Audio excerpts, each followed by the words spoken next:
Women on the Move, business women and entrepreneurs who cultivate, inspire, and lead in their field.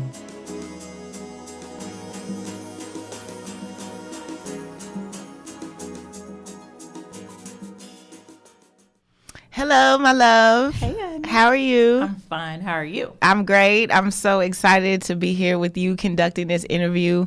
I'm excited to talk about some of the things that I am just coming into the know about you on a deeper level than I've heard you share in your artistry and on stage. I hope you are ready to get in it too. Oh, I'm ready. So ready? I wanted to start by anybody who like follows you or has heard you perform. We know that you are known in the poetry community. You've performed on, any notable stage that you can name in Houston and the surrounding areas. But what a lot of people don't know is that you could sing. Kind of, sort of. I could do a little something. Like, no, y'all, she can sing. So I always want to know, I've heard you combine the two, but what, if you had to pick, what is your first love? And how did you get started with each? Oh, I would probably say my first love would probably be singing. I started when I was 3. I used to sit with my ear to the radio and just mimic different artists. And believe it or not, the first song that I would mimic would be We Are the World. Baby just started talking. She sings songs. I mimicked. Yes. And then I fell in love with... Falling in love with words is in song too. So the lyrics. And then I started writing in the 2nd grade. Yeah. And then I took the two at some point in my life and combined them. Yeah. And I just knew that worked. That worked for me. Yeah. And like I was telling you, like when we were backstage, like that was like the dopest element I had ever seen the first time I saw you perform. And not only did you were probably the only one that used the song and spoken word combination, but you always step away from the mic. And I'm like, this is a big room. She's stepping away from the mic, but your voice is like, yeah. I have a big mouth. She don't need the mic. I tend, and with singing though, I should probably use it. Yeah. And a lot of times you'll see that in the beginning of the song, I'll stay there, but then I move away. I just love just interacting. I love standing there at the mic. To me is like boring. Like I want to show my power. I want to show the emotion. I want to show what I'm feeling when I choose that song to go with that. It absolutely comes across, and I'm saying that because I'm sure we've both been in the audience, like watching each other, and you become like a fan and like a patron of the artistry when you sitting in that seat. And no, but it's like it's like when a man take a tone in his home and everybody like, ooh, like daddy mad. That's how your voice is on stage without a microphone. So if you was talking, tweeting, texting, whatever you were doing to be distracted, it makes you stop and like turn around and listen. Oh, you're gonna listen to me? Yeah, and not a lot of people can do that. And I think that's why you're here today. But that to me is like passion, and it come from a place that you have to like. You have to experience to be able to push out of your belly like you do. So what are some of the experiences that shape that passion in your poetry? Some of the experiences that shape the truth, that passion. It all started, honestly, from the loss of my child. I am a mother to this day, but I'm a mother for a different way. God blessed me. I didn't birth her, but that's my daughter. Yeah. Losing my son, that pain. Yeah. And I like to internalize, believe it or not. Yeah. So internalizing that and holding on to that and needing to get it out somehow. Yeah. That's what started it. Yeah. That's what started it. And then once I finally got it out, hearing from others how much my pain, and I always like to say my ugly, can be beautiful, connected with what I mean, to other people, and that just pushed it. Yeah, that fueled it. And so it started from that. And so what would you say? Because obviously, I'm a parent myself. A lot of people are parents, and that's probably like a published truth that the hardest thing to do is to lose a child. So I don't want to take you, back there too far, like emotionally, but because it could help somebody, because you've already helped people by, sharing the things that you have shared. What was the hardest part about that experience, and what have you learned about yourself or about family and love since then? The hardest part of that was, I mean, we're taught that like one of the greatest joys of life, you know, we're supposed to reproduce. Yes. A woman who can, you know, to be a mother, that's like everything. Yes. So to be a poet, to be a football player, to be a published author, to be all of these things that I am, but not be able to produce life. Yeah.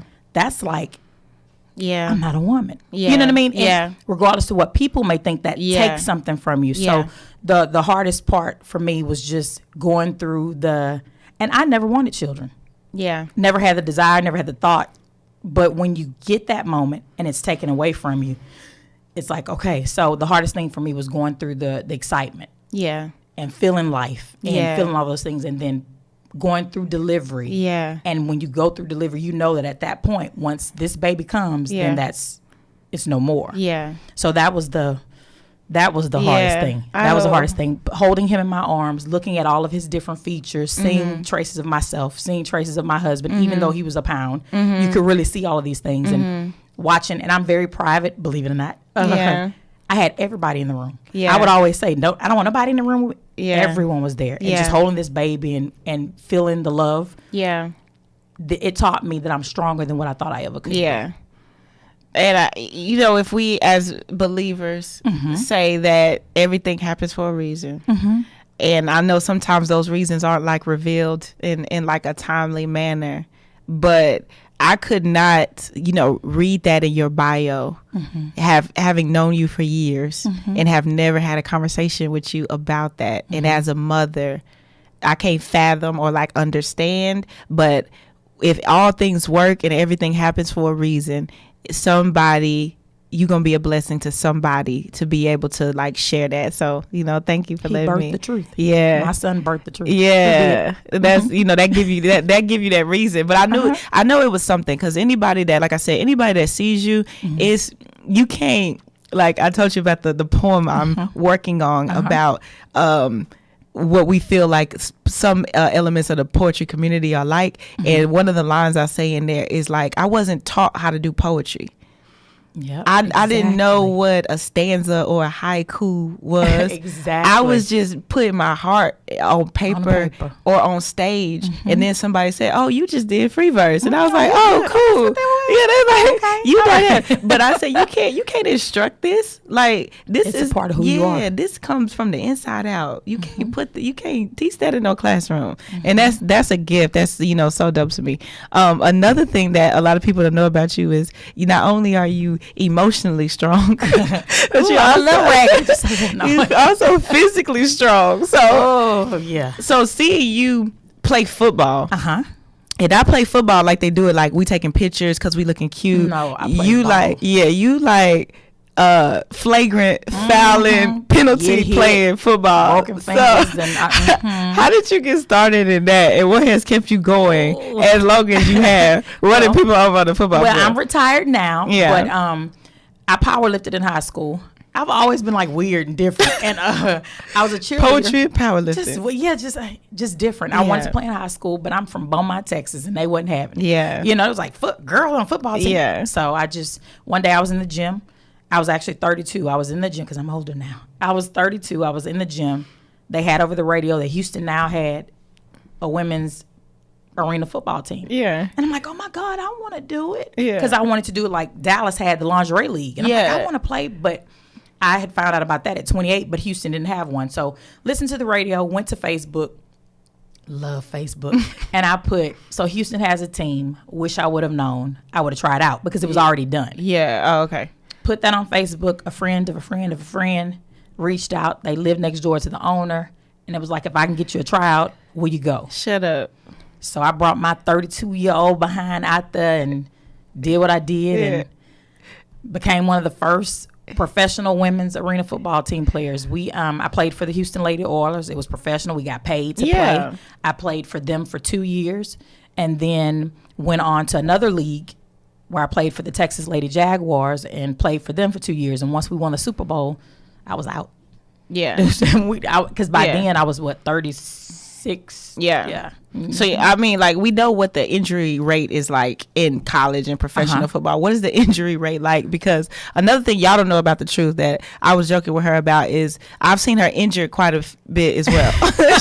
she was recently after the game. She was recently in a boot. Today she is wearing stilettos, so I'm not sure what her recovery and physical therapy is like. I'm a beast. What did you ever get like? Did you ever knock anybody out, or were you ever seriously hurt? I only had. Let me tell you, I talk about this all the time because I just don't understand how this happened. My injuries while playing ball. Okay. Yeah. A pulled groin. Yeah. It's just not from stretching. Yeah. I had a Easter egg on my forehead, but that was because my teammate kicked me with her cleats. Okay. Yeah, while we were playing around, like I never had anything major during the game. I had Austin, Texas, I'll never forget it. We were whipping their butts. Yeah. And I kept running over this girl, and this girl hit me in my thigh with her helmet. She could have took me out, but your adrenaline is rushed. You know what I mean? You don't feel any of that. Like on purpose or like in the play of the game? To stop me. Oh. And I had like the biggest bruise, but you don't feel, I felt it, but you don't feel it. Yeah. But no major injury. I broke my finger, my ring finger, but in football practice. Yeah. Just never any injuries during the game. Oh, wow. The minute I stopped, I fell apart. Because I think your body is so used to being in that condition, those type of workouts, and then you go from doing that to doing nothing or to doing less. You walk. Yeah. And you don't walk. You aren't here. You don't walk. And then my body started to kind of like, my injuries are all after football. that's nothing during football, and it's a shame. It's so no cool wash story. Where I want to take it from here, because you mentioned that somebody did something like purposely, and our segments today are all with women of color and are all with women. And me and you also had this conversation maybe probably a year ago when we were working together, that we had known each other for a long time but had never had like a one-on-one interaction. And it was maybe like, some intimidation there. I remember being a newbie and you were like, you were the queen of the room, and it was kind of like, you don't just roll up and be like, be my friend, See, I'm so friendly and regular. I know that now, but when you was, singing to the back of the room with no microphone, I was like, she's intimidating. But again, all of that stuff is like how we judge people, like from afar and from the outside. We had never had a one-on-one conversation, and then once we did, we've been so cool ever since. But talking about the girl that hit you purposely to try to like bring you down, tell me about some of your experiences with women, particularly other black women who have hit you on purpose to bring you down. I had one hit me on purpose that I was close to. Yeah. And I never would have thought people from the outside, even in the beginning of our journey, would say things for me to watch. Like, I see in her. Yeah. But my heart is so... it's funny because you say the intimidation. I do own a room when I walk in. Right. I am very standoffish, I believe. Yeah. Just there's an arrogance in my gift that and I do believe that I portray that to an extent. And in those settings, to be fair to you, in those settings, because at those times you were hosting a lot of the shows, and you would perform when you could. You weren't in a space to socialize. So that was part of it too. I had to learn that because at one point I would be at an event and I'd want to talk to all the fans, and my husband, who was my manager at the time, he'd be like, you can't just talk to everybody. So I had to kind of learn in the beginning. Yeah. Like, you're a star. You're supposed to. Yeah. You know what I mean? So I say all that to say, it hurt. When she hit me, it hurt to my core because I'm very loving. Yeah. And if I let you into my inner, I give the truth, publicly, but that that deep part of me, I do believe that we as black women, we hurt each other a lot. Yeah. And we really what we have, the experiences I've been through, I can really uplift another woman. Absolutely. Of any color, but but the thing about it is, we as black women, we hurt each other a lot. Yeah. And it hurt me when it hurt me. But I'm not saying that I've been innocent in my time. Right. I mean, I've not purposely hurt someone else, but I know I hurt. You know what I mean? Yeah. It's just, I think sometimes it's not done purposely, but when the ones that when it's done on purpose, and it's done on purpose, you kind of question like why? What did I give off? You just, you know what I mean? Yeah. But I've been And in actuality, like it ain't really. It's just like the way it go. It ain't really nothing that you do to warrant it or nothing that you do to like. Happen. Yeah, and jealousy though is it's a beast. Yeah.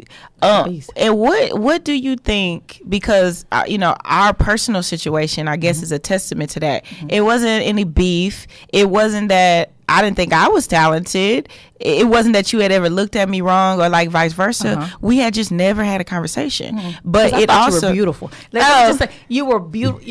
Beautiful. She tells me that a lot. Yeah, you're so beautiful. You stood on stage and you just had like a different I'm very and like I say, people think because I'm the way I am that I watch everything, so I pick and I'm like, I need to talk to her. And that's really what you said, because the first time we were like alone in a setting that was social, you said, let's exchange numbers. Like, why haven't we ever?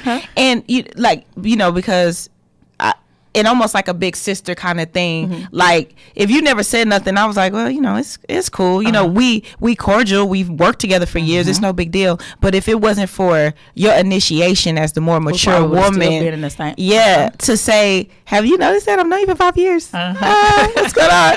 You know what I'm saying? Like, I just would like let it by, because unfortunately, we get conditioned that like everybody can't be your friend. Like, your nose up, keep it's like, well, it's just a work thing. Like, it probably won't turn to a personal relationship. And look what we would have like missed out on. Like, what we could have fed each other had you not said, "Girl, put your number in my phone." And I was like, "Oh, she is kind of cool." She only loud on stage. She's super nice. I'm really, really sweet and stuff. I promise. And so I guess like as we wrap up, like with all of the things that you are and all of the things that women are, all of the things that women face, all the things that Black women face, what is, if you had to make a summation about your journey and your legacy that you hope to leave with all of the things you have going on, when you are gone, what do you hope, or when you're not in the room, what do you hope people remember and say about the truth? Wow, with working with the different women's organizations I've worked with, the youth organizations, with Project Beautiful Me, with Unveiled Aspirations, with the Star of Hope recently, I just want people to see that there's purpose in your pain. Yeah. When you think about the truth, I want people to see that I lived. I had fun, I've had pain, but it's purpose in everything, and that doesn't define it. It helps mold you, but it doesn't define who you are. You're not stuck in that place. So my legacy, what I want to leave behind, is for people or women to know trouble. Trouble gonna come. Yes, it's gonna come, but joy is gonna come, and you're not stuck there. Yeah, and you can take that and you can make it into something absolutely even more beautiful. Yeah. Hey, so that's it. That's who I am. Yeah. What else can you ask for? That's beautiful.